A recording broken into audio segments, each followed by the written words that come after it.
Bueno, pues continuamos y vamos a hablar de este libro que tenemos aquí, El cinturón de hierro, historia completa de las defensas de Bilbao. Su nombre lo dice todo y además que es un material, bueno, pues abundante, súper estudiado. Vamos a hablar de las trincheras, aquellas líneas defensivas, ¿no? para combatir a los ejércitos de Franco que tenemos en nuestro entorno, en Vizcaya. Y hay una persona que conoce muchísimo este tema porque lleva muchos años estudiándolo y es además director del Museo del Cinturón de Hierro de Verango, ¿no? O sea, es así tal cual, ¿no? Museo Memorial del Cinturón de Hierro. Museo Memorial del Cinturón de Hierro de Verango. Aitor Miñambres, bienvenido. Encantado, Eva. Y bueno, pues decía yo que son 5 libros en uno, pero es que aquí hay material para dar y tomar de todo aquello que supuso las líneas defensivas, ¿no? Desde años innombrables casi. Cuéntanos, ¿qué es lo que vamos a encontrar en este libro? Intentamos que sea una historia completa de las defensas de Bilbao. Entonces, la historia comienza con el comienzo de la Guerra Civil, cuando se plantean construir alrededor de Bilbao una muralla defensiva para defenderla del ejército del general Franco. El gobierno de Euskadi ordena la construcción y a partir de ahí ya se producen muchísimos hechos y avatares. Tenemos muchas muestras de este cinturón de hierro, ¿no? Que muchas veces quizás vemos, no sabemos realmente lo que es, ¿no? Pero cada una tiene su historia, me imagino, y tú te las sabes, yo creo que todas, ¿no? Bueno, podemos encontrar bastantes restos del cinturón de hierro hoy en día, aproximadamente unos 300, repartidos por todo lo que fue su perímetro, desde Zierbena hasta Verango. O sea, marcan, digamos, un trazado, o sea, podemos Es un definirlo. anillo. Es un anillo. Es un anillo de fortificaciones apoyándose en los montes que circundan Bilbao. ¿Y cómo empezaste, Aitor? Creo que de muy jovencito, ¿no? Te dio ya curiosidad por este tema y dijiste, voy a estudiar esto, me voy a especializar porque es un tema muy apasionante, ¿no? A ver, la verdad es que ya desde la adolescencia me interesaba mucho la historia y concretamente la historia del siglo XX, y a lo largo del siglo XX pues ha habido muchos conflictos y para mí era muy importante conocer lo que había ocurrido cerca de casa, ¿no? Entonces el asunto de la guerra civil en Euskadi me interesó también, como digo, desde muy joven, y en aquella época tuve la suerte de que se podía hablar con personas que lo habían vivido. Tal vez no personas con una experiencia fundamental, pero sí por lo menos que habían conocido el periodo. ¿Y qué es lo que más te llama la atención, o lo que más te ha llamado la atención, ¿no? Es desde todo lo que has ido estudiando, lo que has ido viendo, que es un poco lo que destacarías, ¿no? Lo que te despertó en ti el decir, madre mía, lo que tenemos aquí, ¿no? O sea, ¿qué es lo que más destacarías? Me llamó mucho la atención que a pesar de lo que pusiese en los libros, que a pesar de otro tipo de informaciones que podríamos leer o fotografías que pudiéramos ver, que en ese caso la historia se podía palpar, porque ahí en medio de la naturaleza se conservaban los vestigios de ese periodo. No bastaba con verlo en una pantalla, sino que se podía visitar y se podía vivir. Ahí que estamos viendo, porque todas estas ilustraciones, ¿no? Las tenemos aquí, son fotos muy antiguas, creo, y ¿qué es lo que estamos viendo concretamente? Pues estamos viendo un nido de ametralladora construido en hormigón armado, algo parecido a lo que luego en la Segunda Guerra Mundial sería conocido como un búnker, que está vigilando una vía de tren. Está precisamente en la zona de Artebacarra, es la entrada desde Munguía hasta Bilbao. Eso es un poco en qué parte, digamos, porque hay una estructura básica, ¿no? De ese cinturón que me has comentado antes, que va de... Sí, el cinturón tiene un recorrido de 80 kilómetros y va desde Zierbena, pasando por Llodio, Güeñes, Ugao Miravalles, Galdacao, Larrabechu, hasta la costa oriental, hasta Verango, Sopela, Guecho, Urduliz. Y estos vestigios normalmente están, yo diría que están un poco descuidados, ¿no? Yo alguna vez he ido en el Serantes, concretamente, subiendo cerca del Serantes, hay un vestigio que es como un búnker, ¿no? Que la gente entra adentro y tal, no sé si me puedes... pero lo veo que está como, no sé, descuidado, ¿no? La gente no sabe lo que es tampoco. Hay vestigios de muchas épocas. Concretamente, sí, la mayoría de los vestigios todavía no están puestos en valor. Sí es cierto que en muchos municipios ya se han empezado a poner en valor algunos de ellos. En algunos casos se encuentran en buen estado y en otros casos, pues no. Son unos pocos restos nada más lo que se puede contemplar. Y a la hora bueno, pues de poner en marcha este libro, que bueno, me imagino que te habrá llevado mucho tiempo, ¿no? De investigación, de testimonios, etcétera, Pues precisamente, ¿qué testimonios o qué documentos inéditos han sido los que más te han llamado la atención, ¿no? Cosas que, a pesar de llevar todo el tiempo y todos los años dedicándote a esto, ¿no? Que dices, pues mira, he aprendido esto y me sigue llamando la atención. Pues he tenido ocasión de, desde esta nueva era de la digitalización, de acceder a muchísimos archivos documentales, tanto fotográficos como de documentos de época, como prensa, revistas de época, que me han ayudado también bastante a comprender el periodo mejor de lo que yo creía que lo conocía.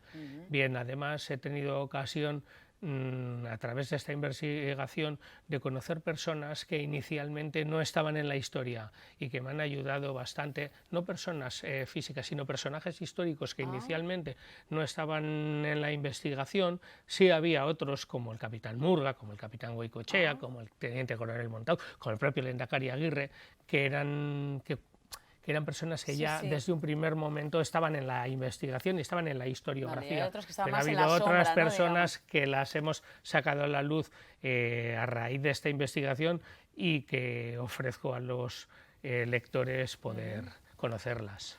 ¿A quién va un poco dirigido este libro? ¿Este es un libro fácil de leer o realmente te tiene que apasionar este tema para poder entenderlo? Me imagino que a la gente o a las personas que les guste la historia les va a gustar, obviamente, ¿no? O sea, lo van a leer. Pero ¿es un libro que se puede leer fácil?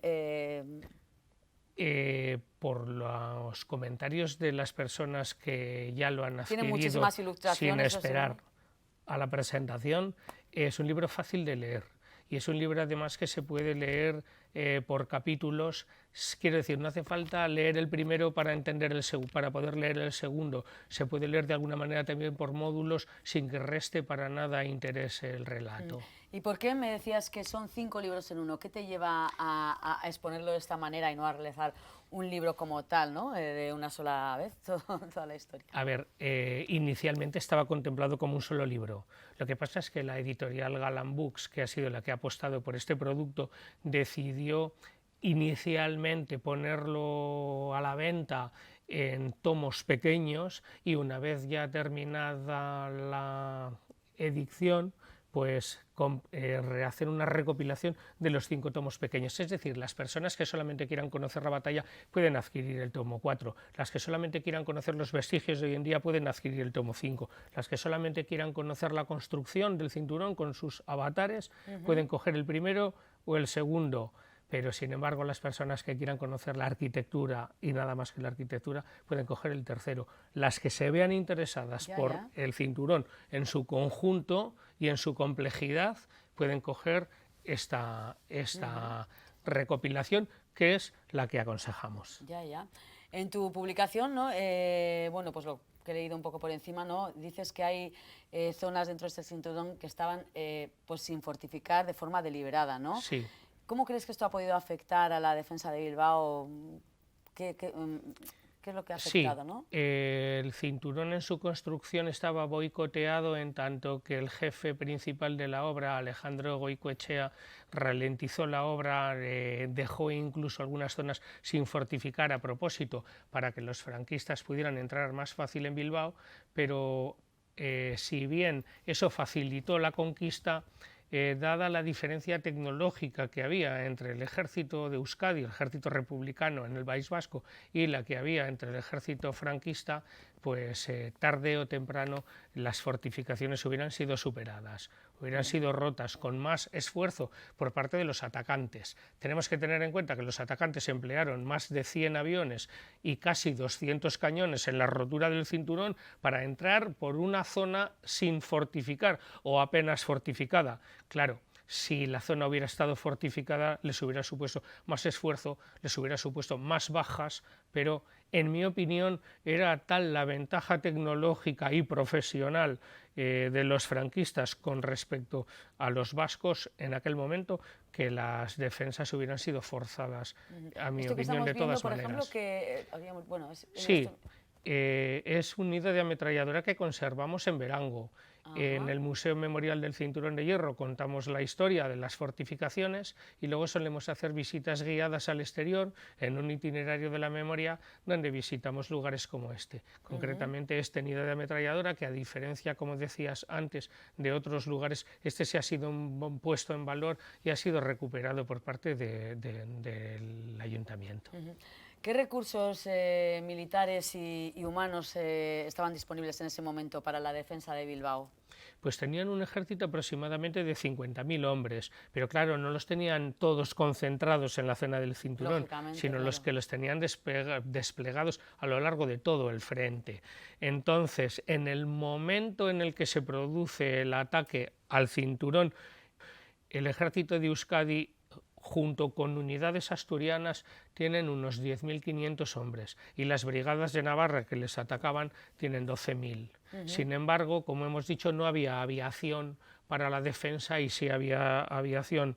Los atacantes sí contaban con aviación y los atacantes también contaban con cerca de 200 cañones y para la defensa solamente había una veintena. Todo esto lo cuentas en el libro. Todo esto se cuenta en el libro. Me están dando unas ganas de leérmelo. ¿Cómo fue un poco la batalla final para romper ese cinturón y qué consecuencias tuvo para Bilbao? En la época se consideraba que las grandes fortificaciones podían ser eficaces. Luego se vio en la Segunda Guerra Mundial que no tanto. Tenían de ejemplo o de referencia la línea Maginot. Entonces, claro, querían hacer una fortificación sólida, pero finalmente, por mucha solidez que tuviera, era una fortificación que podía ser superada por la tecnología del adversario. Bueno, la verdad que es una maravilla. A nivel de fuentes, no solamente ya pues de testimonios, etcétera, ¿no? A nivel institucional, ¿qué apoyos has tenido? ¿Con qué fuentes has contado en ese sentido? Bueno, en este caso no ha sido una obra que haya contado con apoyo institucional. Me refiero a nivel de fondos, etcétera. No, en ese aspecto ha sido un asunto del editor que ha apostado por el libro. En otras ocasiones, pues como en el caso del Museo del Cinturón de Hierro, sí, pero en este caso fue una apuesta mi buen amigo Óscar González, que también ha intervenido en algunas de las fotografías, tomando algunas de las fotografías actuales para el libro. Me puso en contacto con la editorial Galán Books y la editorial Galán Books apostó por este libro y lo ha distribuido por toda España. La calidad de las fotos, todo, la verdad que es magnífico y bueno, pues es impresionante. ¿Cuáles son un poco las fortificaciones que tenemos mejor conservadas aquí en nuestro entorno y cómo pueden los ciudadanos visitarlas, ¿no? Que las reconozcan, que sepan dónde ir, dónde dirigirse y poder valorarlo también, ¿no? Hay varios municipios por donde pasa el Cinturón de Hierro que han desarrollado itinerarios de la memoria. Esos itinerarios de la memoria, de alguna manera, sí han sido promovidos por las instituciones, por el gobierno vasco. Pero en otros casos, como decimos, pues la cosa todavía está sin desarrollar.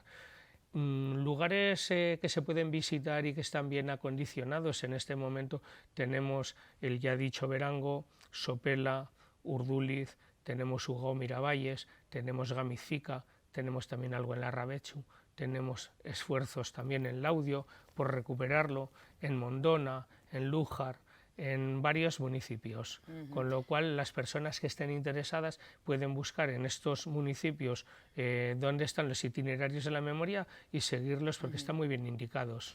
¿Y crees que, por ejemplo, porque evidentemente todas las personas que por proximidad hayan vivido o más o menos pues todo esto, pues evidentemente lo van a entender mejor, etcétera, pero ¿cómo ves un poco las nuevas generaciones? ¿Se interesan por estos temas?